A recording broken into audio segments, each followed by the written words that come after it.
Showing up in the second Foundation novel in episode 2 of season 2, the Mule is one of the main characters in Asimov's Foundation story. I wanted to wait and see if they discussed the vision in more detail before making this video, as they're definitely going in a slightly different direction with the Mule, appearance wise at least, and I wanted to see if there was going to be any more changes next week. Now, we haven't seen the trio so far again, and given the vision was 100 years in the future, we might not see the Mule for a while either.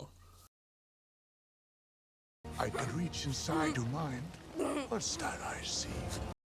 Now, if you've read the books, you know how big a deal this guy is, and if you haven't, I'll talk about him a bit without going into specific spoilers, but you know, be warned, and remember, the show's definitely going to be changing some things anyway, so you never really know what to expect. Are you from the age of empire? But first of all, thanks for taking the time to choose to watch this video. I really appreciate it, and if you haven't done it already, please hit the subscribe button, and if you make it all the way at the end, leave a like on the video as well. Where's the second Foundation? So we haven't really seen any mental powers outside Gal and Salvor so far in Foundation, but that's probably going to change pretty soon. Now, while the Mule doesn't have the same powers as those two, he is a mentalic, and again that's something that we've not really focused on and the show hasn't really shown us so far. So what are his powers then? Well, he can sense and control the emotions of others, which he uses to unite people through fear or devotion essentially. He was born on a planet called Gaia, which is pretty much an outer rim backwater planet, full of other mentalics like him, but he was a sort of outcast as he's the only one that had his sort of scale of abilities. Think Professor X when he was younger, that kind of thing. Throughout the Foundation novels, like a lot of things like the history of mankind and Earth, he's thought of, or his past is much more of a myth or legend than a story. Think Darth Vader kind of thing. A lot of people knew who this guy was but didn't know where he came from. He rises to power during the fall of Empire and then is sort of outside Harry Seldon's psychohistory plan. Basically, the reason for that is Seldon never accounted that one person would be able to influence so much in such a large amount of the population. As he rises, so do the Foundation's power, and word spread of Harry Seldon's plan and the Foundation's work. But as this guy is outside of the plan, the initial battles don't go that well for the Foundation. And I don't know how they're going to translate this character into the show, as he doesn't look as I expected, let's put it that way. He's sort of suggested that he's quite disfigured. That's another reason that it makes him an outcast in his own society. And definitely the show is not doing that.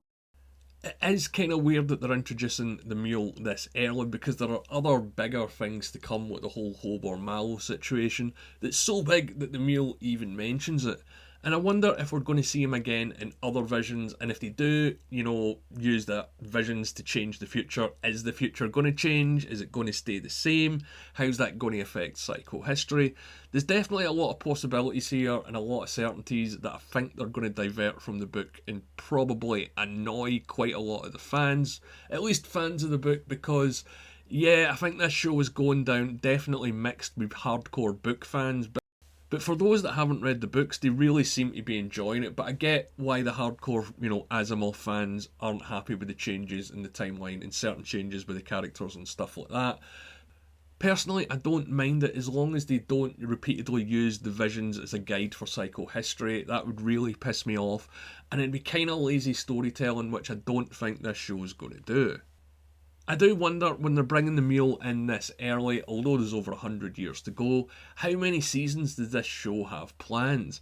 It'll almost certainly get a season 3, but at this speed I don't see it going beyond a season 5.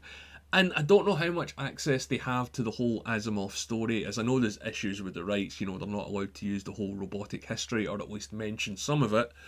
But yeah, I wonder how this is going to impact the overall timeline when it comes to the Foundation and how far into the books they're willing to go. But what do you guys think? Let me know in the comments below. Look, I didn't see this whole Mad Max vibe coming. So if you have read the books, expect change, and if you hadn't, I'd say, if anyone is going to take down a Brother Day, it's going to be this guy. And I hope the clones are around long enough to see this guy as well. But let me know what you think about that. Also, they know that he's coming, so can they plan around this? And I hope it doesn't go into the whole time paradox thing where they create him by the fact that they're trying to stop him, you know, a kind of reverse John Connor. But they introduce him a lot sooner than expected thanks to the visions, and I know a lot of fans aren't happy about that. Trust me, you've let me know in the comments. And I was pretty surprised about this myself, to be honest. I thought at the very earliest we'd see him at the end of this season as a flash forward or a teaser or something like that. And I hope the show would run long enough to see him, but yeah, season 3 I thought at least before they brought him in. But he's here, sort of, coming, I guess, and he kills Salvor, maybe, unless they can stop that. And, you know, someone's going to have to sacrifice themselves. I think it's going to be a trade-off. But what do you guys think? If you haven't read the books, what do you expect from this character? And if you have, I also want to know what you think as well. Let me know in the comments below. And as always, if you've made it this far, please leave a like on the video. My name's Al, thanks for watching.